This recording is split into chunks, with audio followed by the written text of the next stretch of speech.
When you are prepared, that moment of momentum shift, of opportunity, like it's just that. It's an opportunity and you're excited about it. You're prepared for it and you're ready to face it head on and create that lucky break.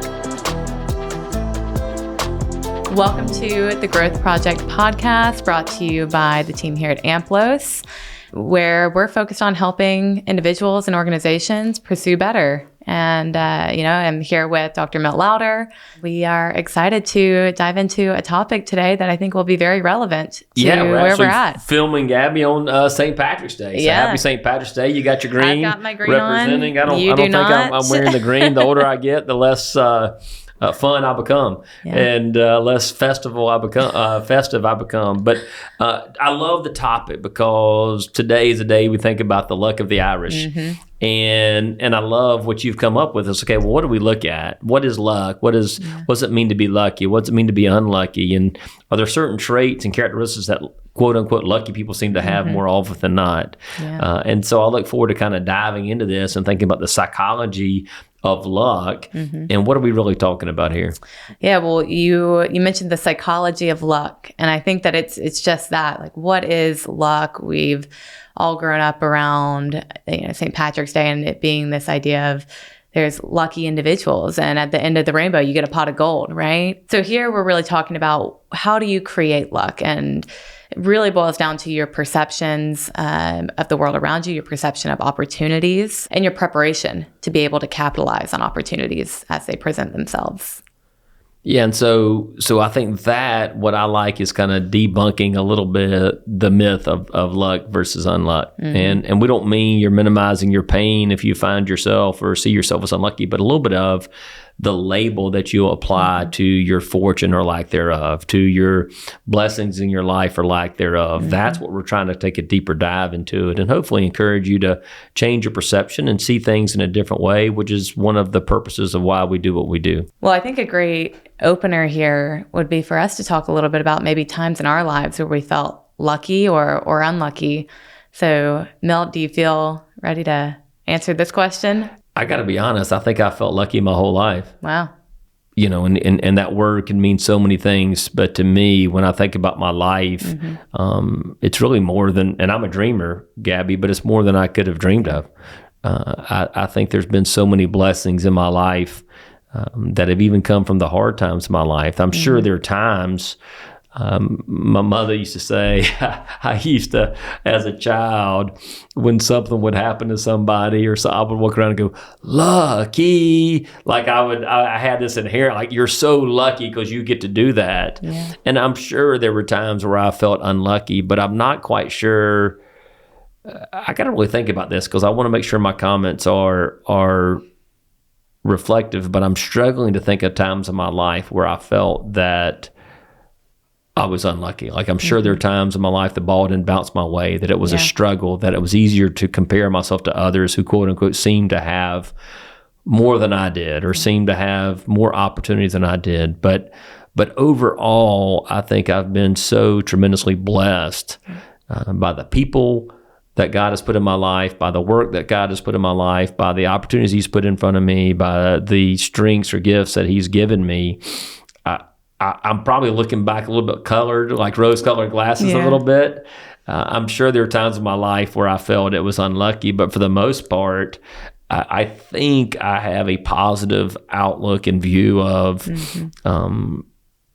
quote-unquote luck in that way, that I feel very fortunate. Well, let me tell you, that's where I hope everybody gets to in life, is when you're asked that question, only being able to reflect and recall the good and acknowledgement of, hey, there were surely moments in my life where I felt unlucky in a situation or with an outcome, but big picture, when you reflect back on it, you feel like you've been a pretty lucky individual. Like, you talked about the accomplishments, and I think a lot of it comes down to relationships you build and how all of that ties together into your overall perception of the life you've lived. So to me, hearing that, I'm like, that gives me hope.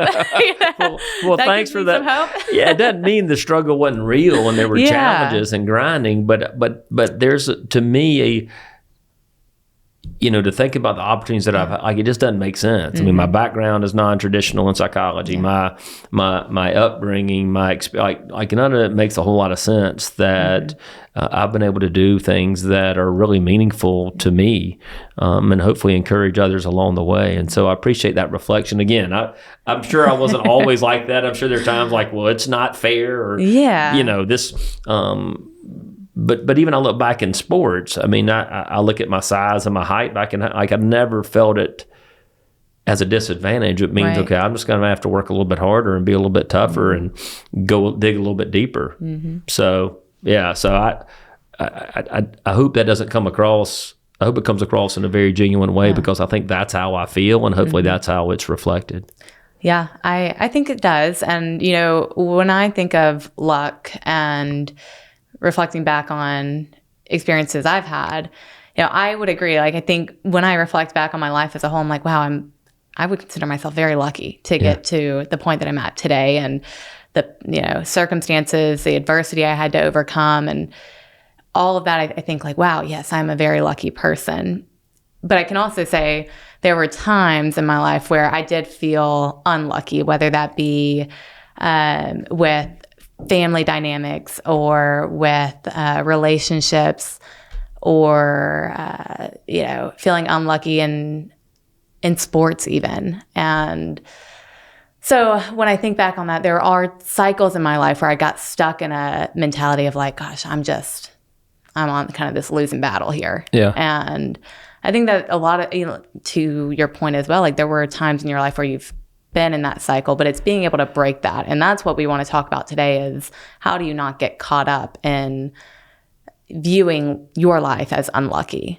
You just reminded me of when my rehearsal dinner the night before, and I kind of gave my groomsman speech. I used the old Lou Gehrig, today, kind of that great, I consider myself the luckiest man on earth. And think about when he said that, standing in front of the Yankees, of getting to play a game, and the challenges that he was going to face. So I love the topic, and I hopefully it's going to make already our leaders, our listeners, reflect in their life. I hope so. When are the times in your life that you felt quote unquote lucky, and then one of the times you felt unlucky, and maybe how do we define that and learn from those experiences? Awesome. So let's define it. Let's define luck on that note here, and what luck really is. It's this combination of random events that are happening to you throughout life, and your ability to notice and act on those, your perception of those.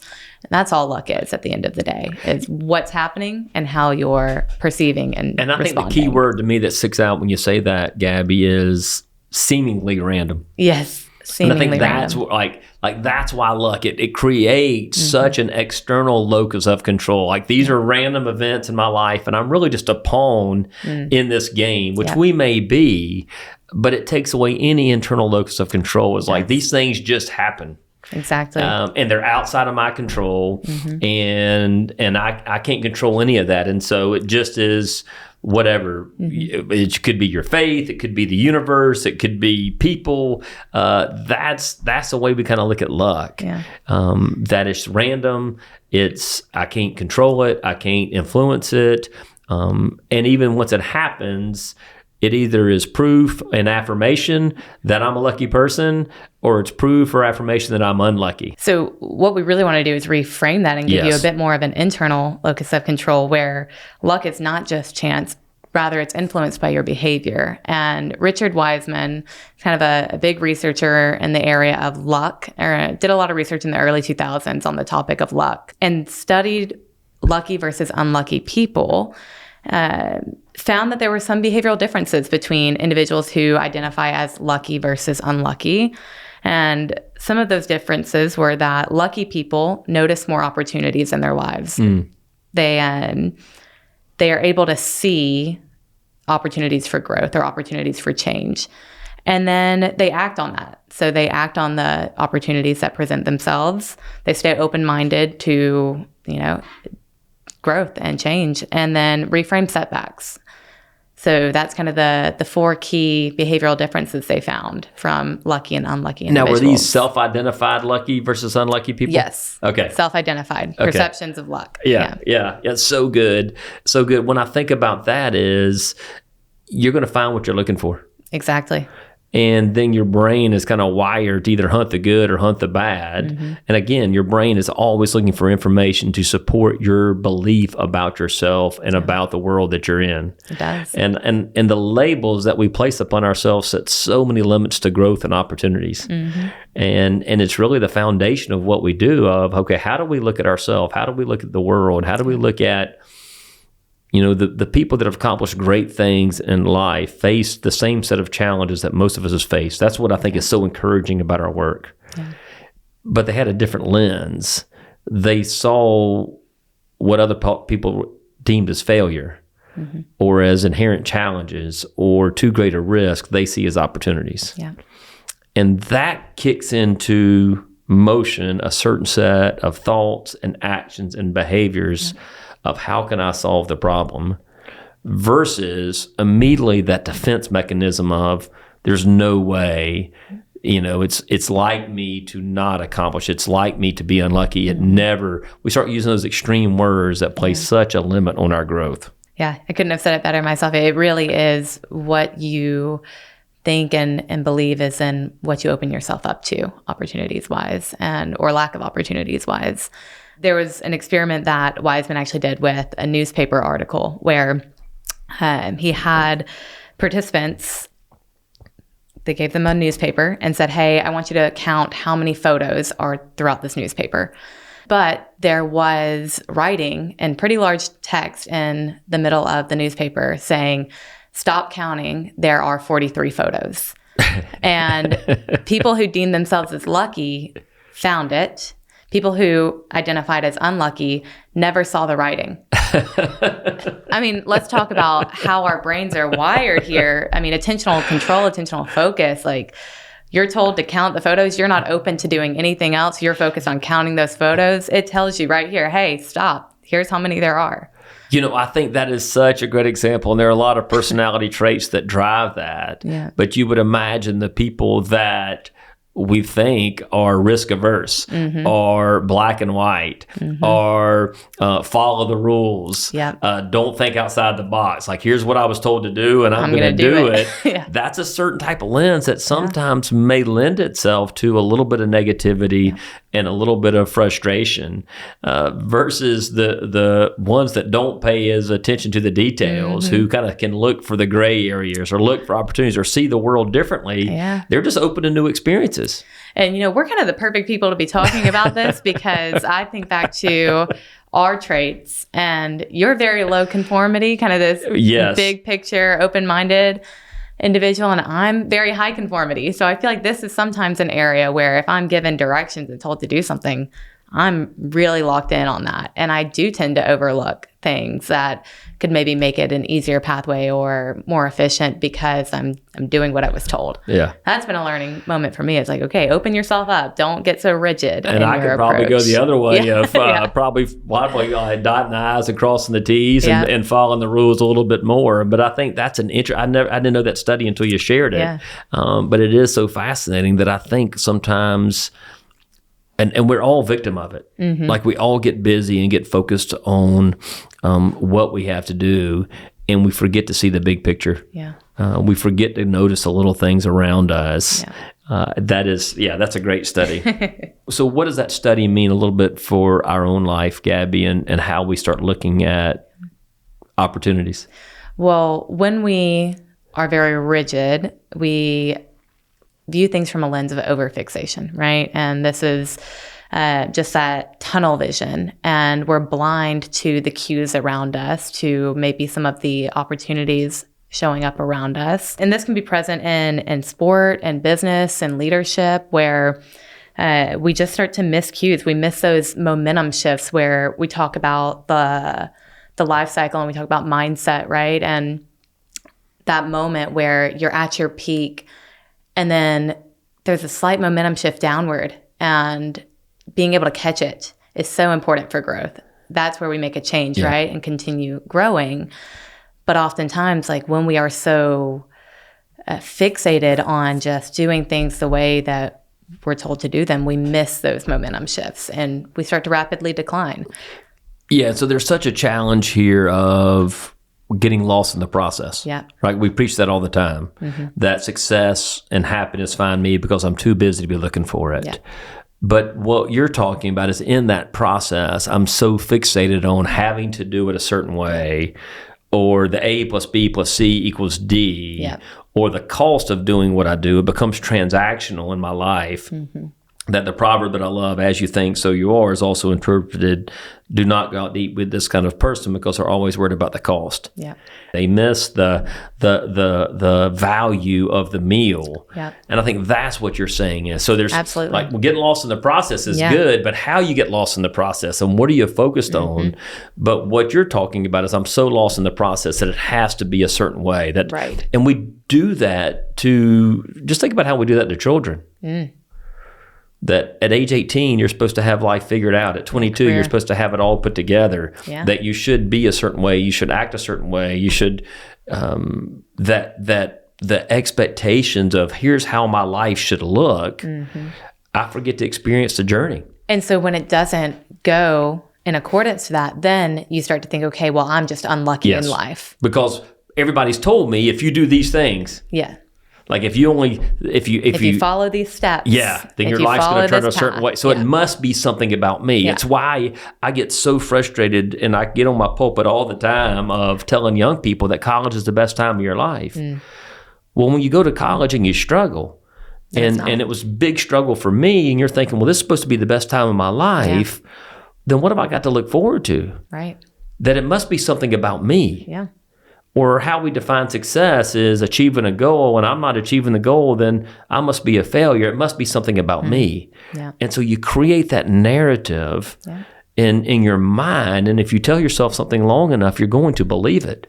So yeah, I think on that note, for our listeners, something to start thinking about is where are you so locked in that you're missing opportunities, that you are over fixating and not experiencing a degree of openness. Yeah, I think that's the mindset. Are you just so locked in and blind to what is going on around you? Yeah. Blind to the joy? Are you letting the challenges of the work, the challenges of the sport, the challenges of family, the challenges of raising children take away the joy in the journey? So let's now talk about how this all leads into the preparation piece. Like how then, if we are keeping an open mind, what else can we be doing to perceive ourselves as lucky? Yeah, what was the great Thomas Jefferson quote that I'm a firm believer in luck? The harder I work, the luckier I get. Yes. And so to me, if we know that we do not have a high level of self-awareness, that we take for granted the very things that I have done, that I've put into place, that I've put into action to try to create these opportunities, to try to create this quote-unquote lucky experience. Yeah. And I think that's when I say seemingly random, that these things are happening to me and some, like they're out of my control, the good or the bad in my life. And I think that's how we're trying to look at that. We're missing out on the variables that help create the opportunity. Right.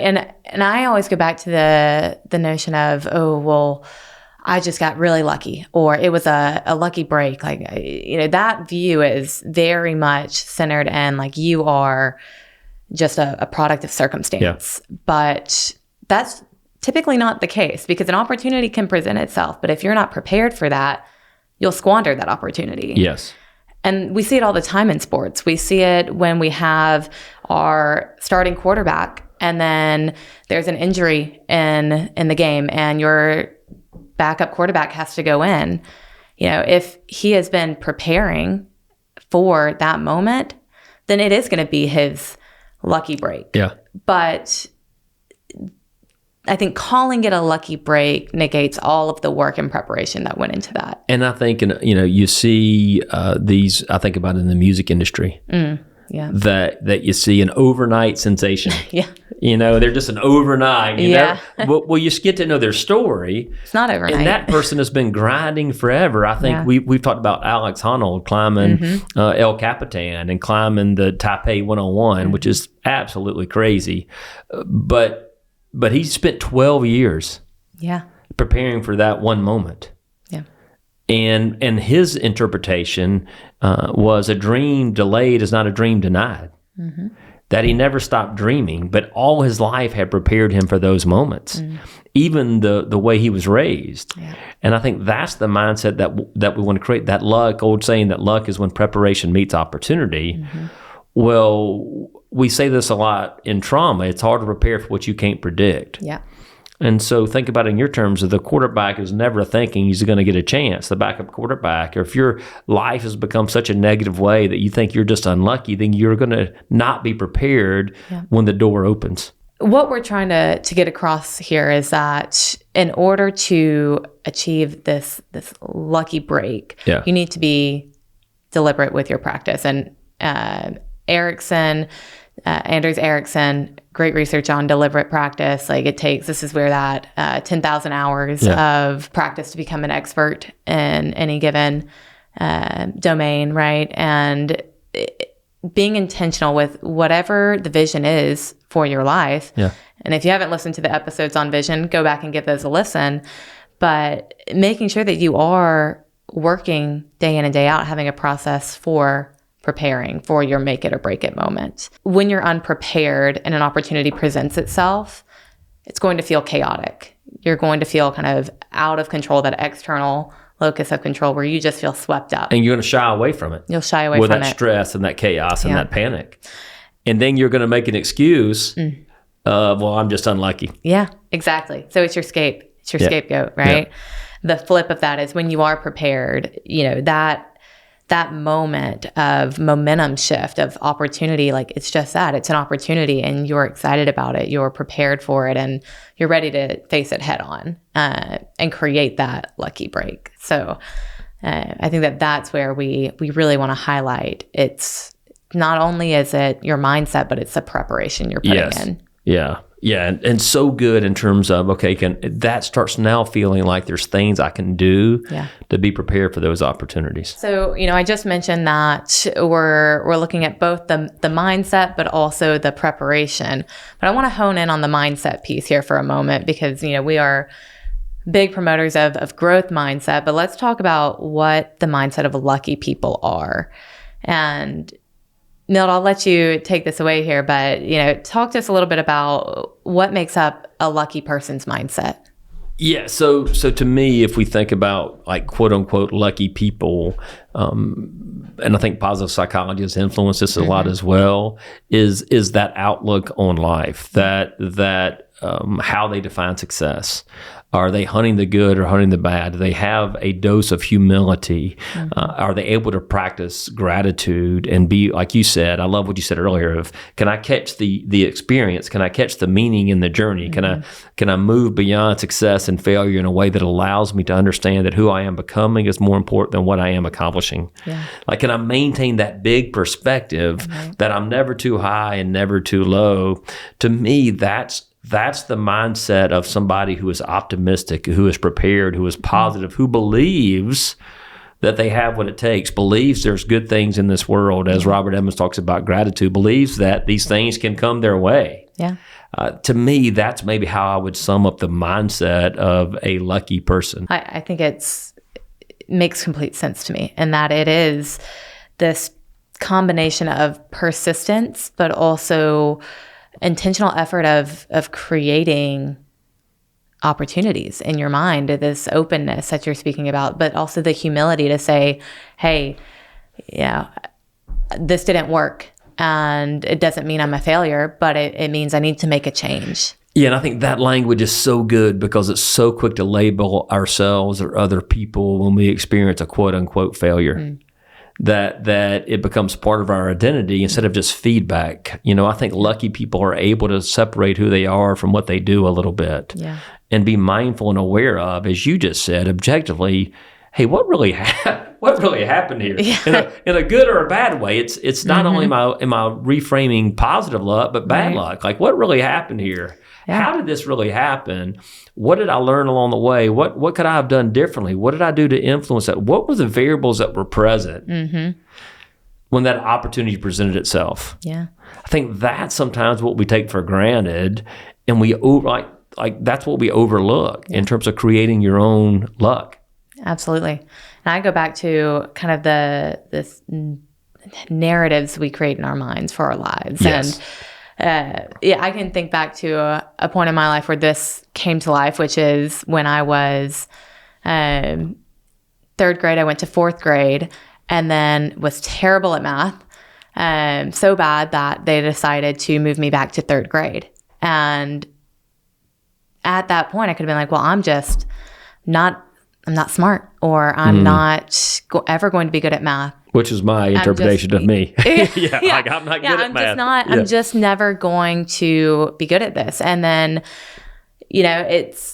I luckily had a great mom who coached me through this, and she, really helped me kind of grow through adversity, cognitively reappraise it. And the next year, I think I've spoken about this before, the next year, go back to fourth grade, I'm on the math team. Oh, wow. So it's all about reappraising it. It's all about, changing that narrative in your mind. And, if I had gone through life just telling myself, well, I'm never going to be good at math, I probably would have continued to fail. And you hear, no doubt, if you hear that language, it's those extreme words, never and always, and then the overgeneralization. Instead of, I'm just not very good at math right now at this time. Like, I think about a growth, I hadn't figured it out yet. Yeah. It's so easy to say, I'm just not good at this. Yeah. Or an overgeneralization, I'm just not smart. Yeah.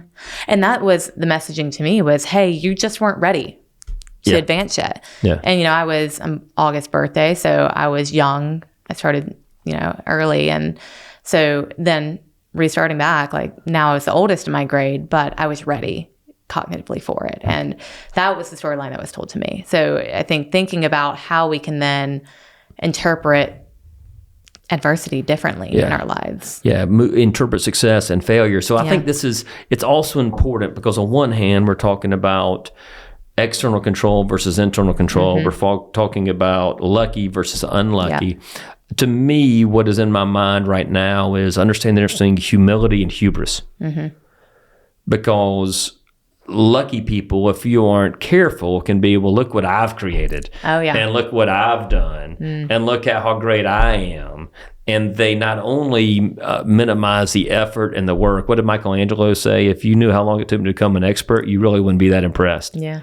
How many hours it took. And so sometimes the interpretation, if you find yourself being more lucky than not, you got to be really careful that a hubris doesn't creep in, that you start saying, well, this is like, I'm just special, and look what I've done, and look what I deserve. Yeah. And we take for granted that, hey, there's blessings in your life that have happened, that you've had more privilege, you've had more opportunity, you've had a different whatever that may be.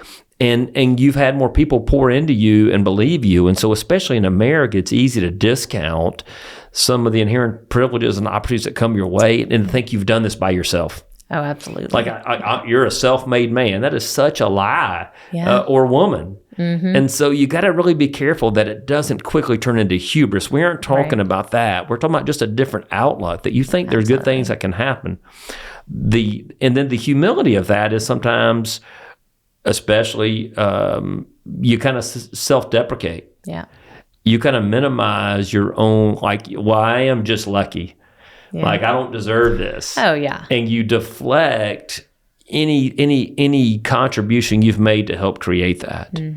And so I think there's tension that we can feel that keep us from looking at ourselves in a very meaningful way, that we discount sometimes not only the effort we've put in, but we also discount the opportunity of divine intervention or other people's contributions in our life, or other people paving a way, or however other people. And so there's that fine line that we're interpreting success and failure, that you have to really be mindful, I think, of that interpretation. Yeah, it's hearing you say that, I think that it's something that will resonate with a lot of people in that, whether it's you get a job promotion or you get a new job or you're starting a family and, you find a great partner, like all of these things that you could be so quick to say, gosh, I'm so lucky, and discredit maybe all the work it took to get to that point.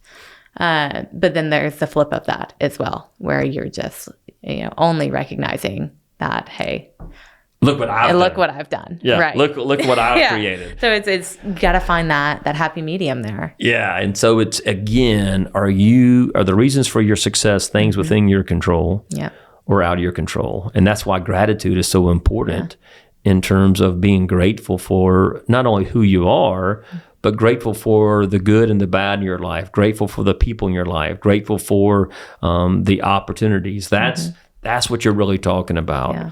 And go ahead. And that's how we create more luck in our lives, right? Exactly what you're talking about. Practices of gratitude, mindfulness, just experiencing the world around us in a positive light. Like that is how you create luck. And which is a great way to kind of end our it's like the great way is like, if I want to be more lucky, it's a great way to kind of wrap this up. What are some things that our listeners can do that we can do to find ourselves being more lucky? Yeah. Well, I think instead of just wearing green on St. Patrick's Day. Don't just wear green and expect to be lucky. No, I think training your attention to be focused on things like mindfulness, gratitude, the positives in your life, like that is a key area in which you can I guess create more luck in your life or create the opportunities for luck to show up. And then taking risk. So opening yourself up to trying new things. Yes. Finding new pathways. If, you thought life was going to go A, B, C, D, maybe it goes A, C, B, D. Maybe it's a little out of order for you, and being open to that and finding new pathways. I think that's so good because especially the older we get, not only like the less we dream, but we just kind of settle for life. Mm-hmm. We kind of say, okay, well, this is my life and this is how it's going to go. And it's always been like this and it's never going to change. Or you're in a relationship, you're thinking that person's never going to change. Mm-hmm. And you're giving your power and your experience to other people. Absolutely. And so to me, I love, Gabby, you said something earlier that resonated with me. I believe the story you tell yourself about your life really becomes your life. Mm-hmm. And so this is a great opportunity for you to reflect back, not you, but our listeners, and you as well, me as well, as we've done today, to look back. I mean, you've taken me back through childhood. You've taken me back through some what I would call successes and what I would call, or the world would maybe call, failures that are easy to see as failures. But I would challenge our listeners to kind of go back through your own life. Mm-hmm. And what are the lessons you learned, as you said, in third grade math or fourth grade math, that, man, if you'd have thought differently, that if you would have believed I'm really not smart, well, you probably wouldn't be sitting here today. Right. And how do you go back in those pivotal moments in your life and challenge those lies that maybe have created, maybe have perpetuated? And even if some of those things are true, like in my life, I'm not good at math. Yeah. Even if they're true, how is that kind of way of thinking and helping you grow? Exactly. How is it helping you find more luck and find more opportunities? Mm-hmm. That's a great way to kind of look at the times in your life that you have been lucky or, quote, unlucky in that piece. I think something we can't leave out here as well, and when it comes to creating more luck, is building your network, your relationships. And we talk about how important that component of relatedness is in people's lives, that connectedness. And when you surround yourself with individuals who are open to opportunities and very much operating from a growth mindset, that's going to translate to you as well. Doors open for you as well. And I think thinking about your social circles, thinking about your network, how do you create one that benefits you and helps you create more luck in your life? Yeah. And that means you got to take a serious look at your own life. What is your contribution to the conversations and mindset of the people you're with? Like who you're with is who you become. And if you find yourself negative and discouraged and overwhelmed with stress and anxiety, my guess is you're probably inviting people in your life that think that way, that are hunting the bad instead of the good. And there's a lot of things in this world right now to kind of, that's not going well. And doesn't mean we can ignore those, doesn't mean we can lie to ourselves and say everything is great.